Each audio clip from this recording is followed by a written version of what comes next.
પરમાત્માની સાધનાની વાત કરવા દો, પણ જન્યા ત્યારની પણ વાત કરવા દો.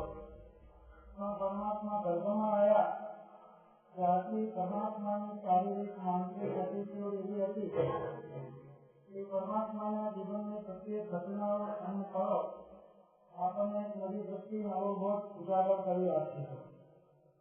ગર્ભમાં ભગવાન જરાક પ્રવેશ થયા અને માતાને દુઃખ થયું, માતાને વેદના થઈ, વિભોરતા વધી અને પરમાત્માએ સંકલ્પ કર્યો કે માતા આટલો મોહ છે, તમે શિક્ષા લઈ તો માતાની હાલત શું થશે?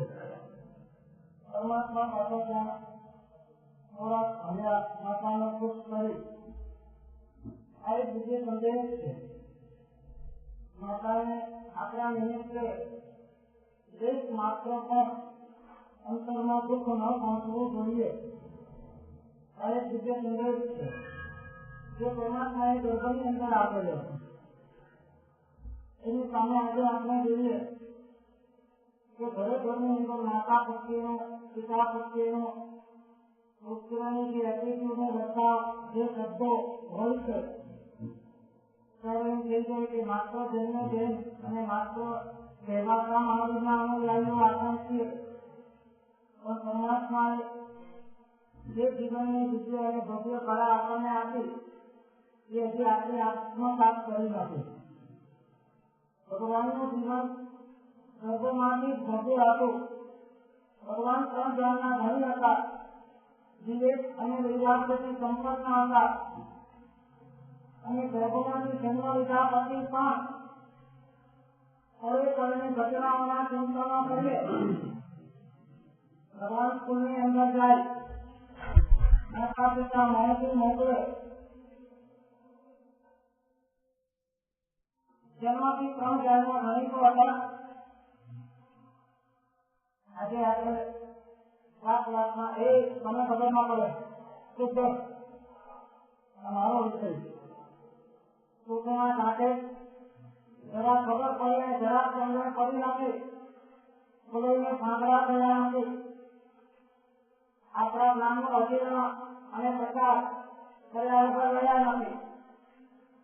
કલ્પસૂત્રમાં વિનય વિજય મહારાજે લખ્યું, અગાધ જ્ઞાની હતા અને જે અગાધ હોય એ હંમેશા ગંભીર હોય. સમુદ્ર અગાધ છે માટે ગંભીર છે. પરમાત્મા અગાધ હતા અને છતાં એવા ગંભીર. માતા પિતાને કહેતા નથી કે આ તમને હું કહ્યું તો મને પૂછો લીધો, બોલો પૂછો, સવાલ પૂછો, જવાબ ના આપી દીધા. આવો અહમ પરમાત્માને એ ધોરણમાં પણ હતો, કેમ કે પરમાત્મા ગંભીર હતા. જાણવું એ વસ્તુ જુદી છે અને બતાવવું એ વસ્તુ જુદી.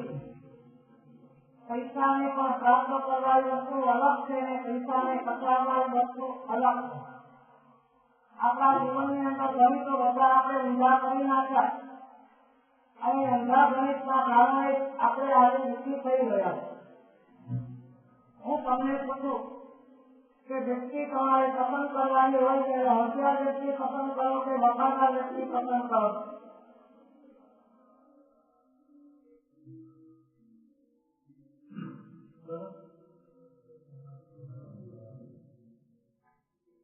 છોકરાની લોકોને પસંદ કરવાની હોય તો રૂપાળી પસંદ કરો કે ગુણવાન જે સ્વભાવની સારી હોય એ પસંદ કરો?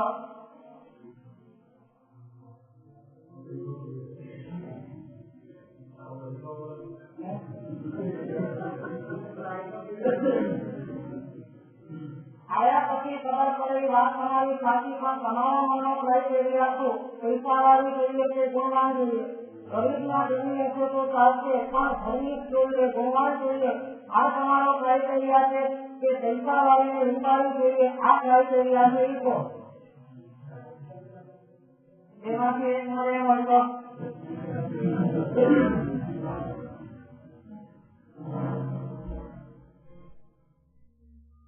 હંમેશા ખાઈએ.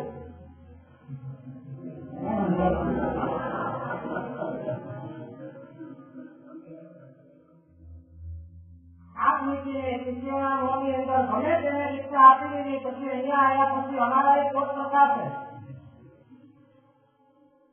ગણિત ઊંધા હોય ત્યાં દુઃખી થવાનું નહીં થવાનું. તમને ઘરમાં પૈસો વધારે હોય એવું તમે ઈચ્છો કે પ્રેમ અને લાગણી વધારે હોય એવું તમે ઈચ્છો, ભગવાનને તમે પ્રાર્થના શું કરો? ભગવાન પૈસો નહીં હોય તો ચાલશે પણ ઘરમાં પ્રેમ વગર નહીં ચાલે. આવી પ્રાર્થના કરો કે ઘરમાં પ્રેમ નહીં હોય તો ચાલશે પણ પૈસા વગર નહીં ચાલે. આ તમારી મેન્ટાલિટી સામના કરવું પડે. જે હોય છે એના તો વાતું બોલજો.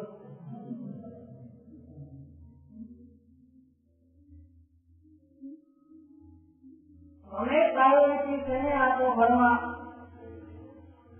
ઘરની વ્યક્તિ સાથેના પ્રેમ લાગણીને પ્રાયોરિટી આપો કે પૈસાને પ્રાયોરિટી આપો?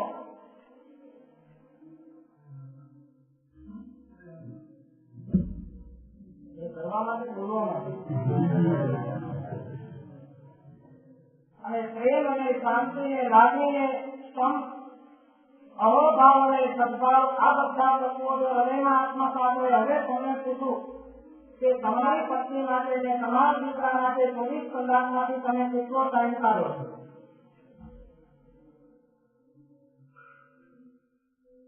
રાત્રે 8 9 ભણતા તમારા દીકરા દીકરી માટે 30 કલાક પ્રેમથી બેસવાનો સમય તમારી પાસે ખરો એમ કહો.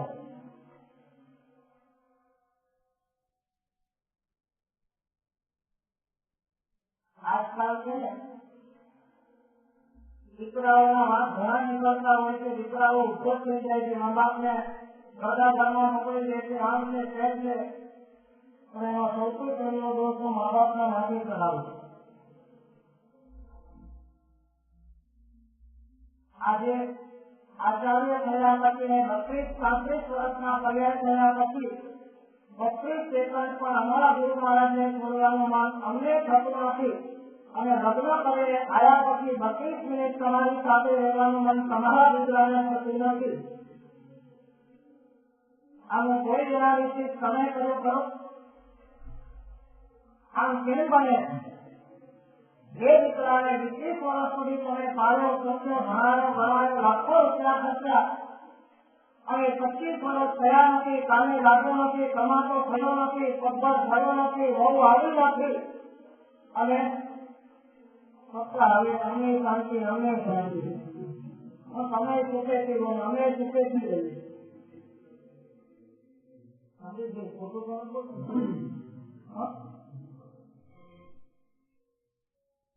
અમારો શિષ્યો હવે 1 મિનિટ છોડવા તૈયાર નથી ને તમારા દીકરા તમારી સાથે 1 મિનિટ રહેવા તૈયાર નથી. આનું કોઈ કારણ કરો?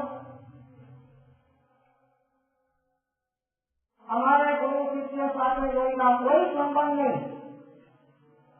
કોઈ બંગાળી, કોઈ ગુજરાતી, કોઈ મારવાડી, કોઈ રાજસ્થાની, કોઈ ભોગાઈ, જાત જાતની જાતની ભેગી થઈ અને પ્રેમ જુઓ કે એકબીજા માટે મરી જાય. અપરંપાર એક કેસનો કેરીનો રસ આવ્યો હોય ને વાપરનાર 6 જણ હોય તો કેરીનો રસ સંયમ કર્યો હોય તો લેવા તૈયાર ન થાય. આ મજા છે અમારા સંયમ જીવનની.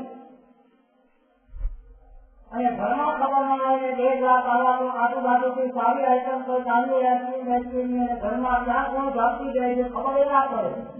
આ હાલત છે તમારા ઘરની.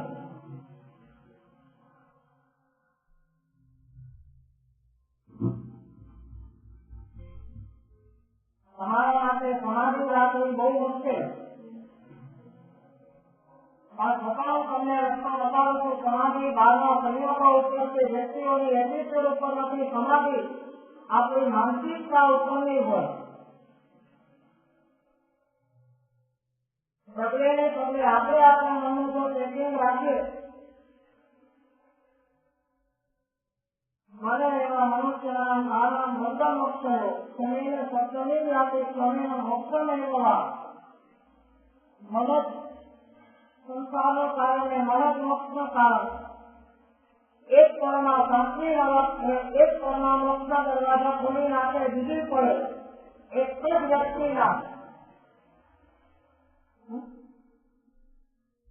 મહાત્મા ધ્યાનતા કરો છો ને. અને ગણેશ મહારાજાએ પ્રશ્ન પૂછ્યો કે હમણાં મળે તો અને ભગવાન કે સાતને નરકે જાય. મહાત્મા સુરત સામે ભક્તિ લગાવીને બેઠેલો અમર ચાવકો ધ્યાનની અંદર રહેલા કોઈ અગમ્ય તત્વના ધ્યાનની અંદર નિમગ્ન થયેલો અને હમણાં મળે તો સાતને નરકે જાય.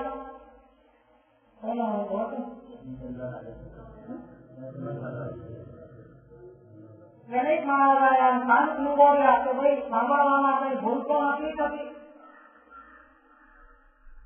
આ દુનિયાના ઉત્કૃષ્ટ સાધક અને આ દુનિયાની ઉત્કૃષ્ટ ગતિ ના જાય કોણ લઈ જાય? કોણ લઈ જાય? મનને મનમાં હિંસક પરિણામે મનુષ્ય સંગ્રામમાં માની હતી. મનમાં સંગ્રામ માંડેલો વસંતચંદ્ર રાજનસિંહે મારા નાના દીકરાને વિશ્વાસઘાત કરીને રાજ કરાવી દેવાયા છે બતાવી દઉં. મોટા ભાગના પાકો નથી થાય અને મનના પાકોની કોઈ લિમિટ નથી. અને જે રિઝલ્ટ મળે છે એ તમના પાસ કરતા પણ મનના પાકનું રિઝલ્ટ બહુ ખતરનાક. કેરીના રસ વધારીના વધારે જો પ્રાપ્ત આપી શકતો પણ કેરીના રસની ઈચ્છા કેટલી? સંસારમાં શું ભોગવવાની મર્યાદા હોય છે પણ એ ભોગવવાની ઈચ્છા કેટલી? વિષય અનેક અપાયમાં ઇન્દ્રિય ભાવો આત્માને ક્યાંની ક્યાં શક્તિ નાખે.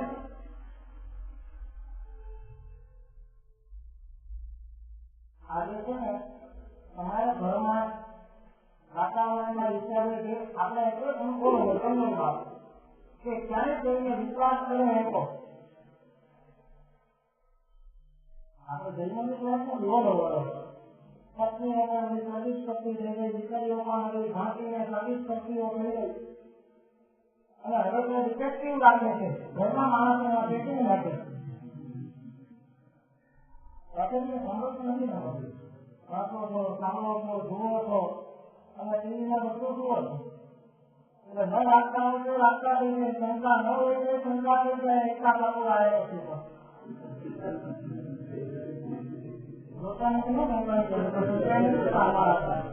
તમારા માય આંગળની વાતો છે થાય કે પરમાત્મા મારી દેવી મારી સિદ્ધાંતો અને જીવન જીવવાની પોઝિટિવ કરાવો અને ત્યાં આ તમને જોવામાં વાંચવામાં સાંભળવામાં આવતું વિસ્તૃત અને ભાવબદ્ધ સાહિત્ય અને એના કારણે આખા જીવનની બાબતે કેટલી અવરે સાથે મન કેટલા કનુથી અને જીવન કેટલા સંઘર્ષ મળી થઈ ગયા.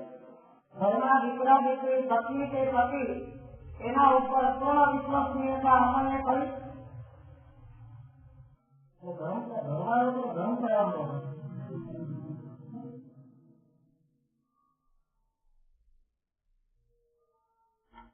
આ સંકલિત વિચારો એનું નામ છે અસમાજ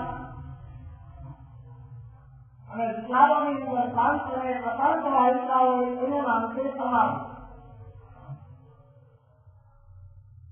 મારે માત્ર નિષ્પત્તિ મારા આત્મા સાથે આ મારું અલ્ટિમેટ નિકલ છે, ગોળ છે, એમાં સિવાય મારે ક્યાંય કોઈની પાસે કોઈ લેવા દેવા નથી. ભલે ગમે તેટલું નુકસાન થતું, ગમે તેટલી કોઈ દારૂ દેશે, ગમે તેટલું કોઈ પ્રતિકૂળ વર્તે એને મારા આત્માને કોઈ નુકસાન નથી. આત્માને નુકસાન ત્યારે થાય જો આ ઘટનાને હું મનમાં લઉં તો.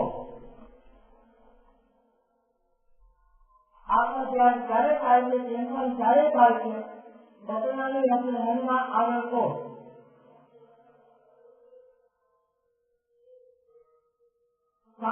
ફોન આવે, સંગી ગાળો બોલતો હોય અને પછી તમે પૂછો ભાઈ તમે કોણ? ઓલો તેનો ફલાણો દીકરો તમે કોઈ રોંગ નંબર એટલે વાત પૂરી થાય. પસ્તાવો કોને થાય? સાંભળનારને કોઈ બોલવા જ નથી.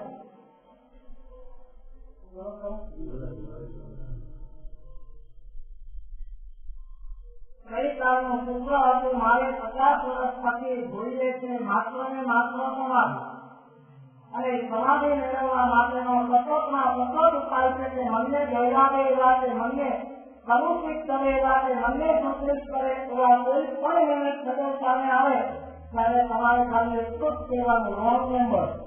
શું કહેવાનું?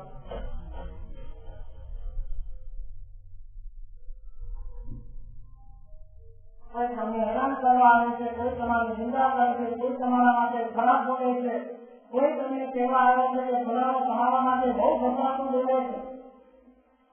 આ ઘટનાઓની શબ્દોની કોઈ અસર ન હોય, ખાલી એટલું કહી દો. શું કહેવાય? આ રોંગ નંબરની તાકાત છે કે કોઈ દિવસ ડાયાબિટીસ કે બીજી થવાની છે. લાગે છે બહુ નાનું કેવું, પણ સમાધિને જાળવવા માટેનું એક મહત્વનું સૂત્ર છે રોંગ નંબર. મારો આત્મા કલુષિત થતો હોય, મન દૂષિત થતું હોય એવી કોઈ પણ વાતની અસર મારે લેવી નથી. બુદ્ધના જીવનની એક વાત છે. ગઈકાલે બુદ્ધ જયંતિ રહી ને, ગામમાંથી પસાર થતા હતા, લોકોએ મીઠાઈના થાળો ભર્યા. બુદ્ધ વાળે શિષ્યોએ કીધું કે નહીં, આપણે જરૂર નથી. સત્સંગ કર્યા, શિક્ષા લીધી, વાંચી, સાંજે બીજા ભણી ગયા. સંતો છે, માનવ છે, વ્યક્તિઓ છે, ક્યાંક માન, ક્યાંક અપનામ, ક્યાંક રાજ ને લઈ, ક્યાંક છોકરા. બહુ જીવનની મજા છે. એક દિવસ ઢોલ નગાડવા લાગે તો બીજી બાજુ કુતરાય શું કે બીજે દિવસે, એક દિવસ વાહવા થતી હોય તો બીજે દિવસે કોઈ અનામી જેવા ગામની અંદર ગાળો પણ અપાતી હોય. ત્યાં રસપુરીના પ્રમાણ આજ્ઞા મનાવીને બીજા દિવસે લુખ્ખા લુખ્ખાના પણ એક મોટા પ્રશ્નો હોય, પણ એની મજા અમે અનુભવી શકીએ નથી. કોઈ રસપુરીમાં કોઈ બાજુ કાઢીને આનંદ છે નથી, કોઈ લુખ્ખા લખવા માટે. આ ભગવાનની સરસ મજાની પરંપરાનો વારસો અમને મળ્યો. સાંજના ભાંગી અંદર ગયા અને વિચિત્ર ગામ હતું. સંતો ગયા અને લોકોએ ગાળા ગાળી ચાલુ કરી. જેને જે મોડામાંથી આવે છે બોલવા લાગ્યા. અને બુદ્ધ પોતાની શાંત પ્રશાંત મુદ્રાની અંદર એકા વિહારે જગાતા, મન પર કોઈ અસર પણ, કપાળ ઉપર રેખા કોઈ ફરે નહીં, વ્યક્તિ ઉપર કોઈ ભેદભાવ નહીં. પણ શિષ્યો તો ઓલા ગુરુ પ્રેમી હતા, ધર્મસ્થ હતા. અને ગુરુ પ્રત્યેના પ્રેમના કારણે બુદ્ધને કીધું, ગુરુદેવ, આ બધા આવા નકામા માણસો આપણા જેવા ભગવાનને પણ આટલા અપમાન કરે છે, ગાળો આપે છે, કેમ બોલે છે, એમને શિક્ષા મળવી જોઈએ. સાધકો હતા, શિક્ષા કરી શકતા હતા, ખૂબ મારે કઈ ઉપર પાછળ કરી શકતા હતા. પણ બુદ્ધ ચિત્ત પ્રજ્ઞા હતા. બુદ્ધે કીધું એ ગાળ આપે છે એને આપણે શું?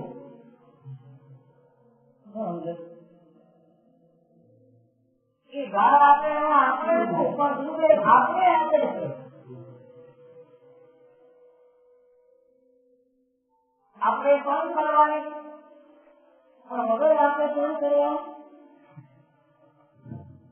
બોલો તમે જે સમજો તમે સમજાવી દો. તમારો શુદ્ધ સવાલ આવશે. ગુરુ મારા તમારો કોઈ જ્ઞાન ના હોય, કોઈ બોધના ના હોય, કોઈ બગાડ્યું ના હોય, અને તોય આપણે કેમ કરવાનું? કરવાનું શું કરવાનું? તો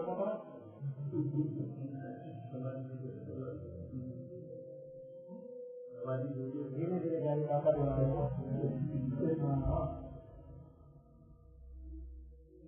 સરસ મજાની વાત બુદ્ધે કરી કે સવારે આપણે ગામમાં ગયા હતા, લોકો કેટલા ભજરી કરતા હતા, ભાવ વાળા હતા, કેટલા ગૌરવ કરતા હતા, કેટલું માન આપતા હતા, નિર્ણયને ફાળો આપણી સામે કરતા હતા. એ વખતે આપણને મીઠાઈના થાળીનો હક નતો.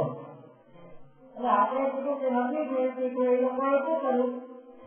બીજું કઈ નહીં, આપણે ના પાડી. એટલે મીઠાઈના થાળ બધા પાછા લઈ ગયા.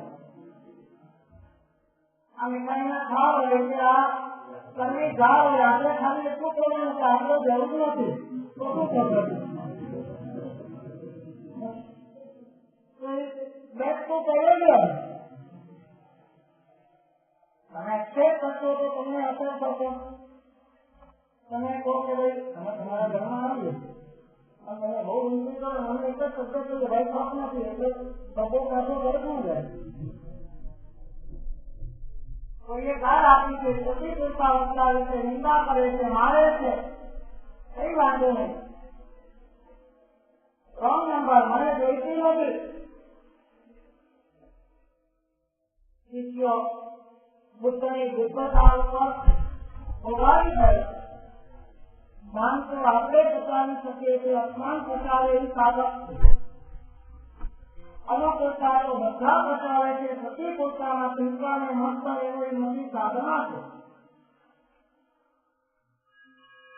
સારું બોલવા મળે ત્યારે સદભાવ મેળવી રાખો એ તો સહજતા છે.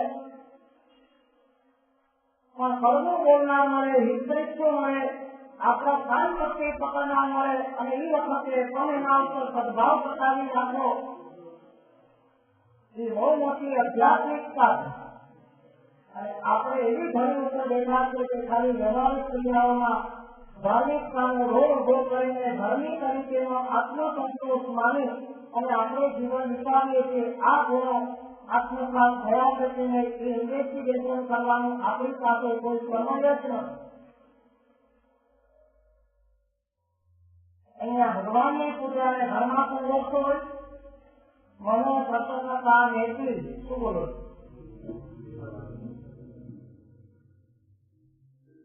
ભગવાનની પૂજાનું ફળ લોકોના બંધા ઉતરેલી નથી. ભગવાનની પૂજાનું ફળ છે કે ઘર આખું નંદન મન થઈ જાય, મન પ્રસન્નતા નથી. અને મન પ્રસન્ન ખાલી અનુકૂળતા ના જોયું. ખંડકપુરીના 500 શિષ્યોને ઘાણીના પીરસાતા ત્યારે પણ એનું મન પ્રસન્ન હતું. તેઓ પ્રસન્ન હતું કોણ?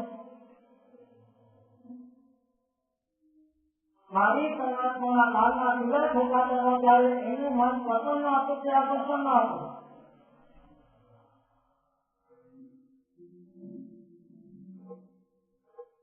કોઈ આપણી નિંદા કરતું હોય ત્યારે એ વિચાર આવે ખરા આ તો ખાલી શબ્દોના ખીલા છે કે પરમાત્માને તો લોખંડના ખીલા ઠોક્યા છે. બોલો, શબ્દોના ખીલાની અસર વગાડે તો લોખંડના ખીલા ઠોકેલો હશે બધા.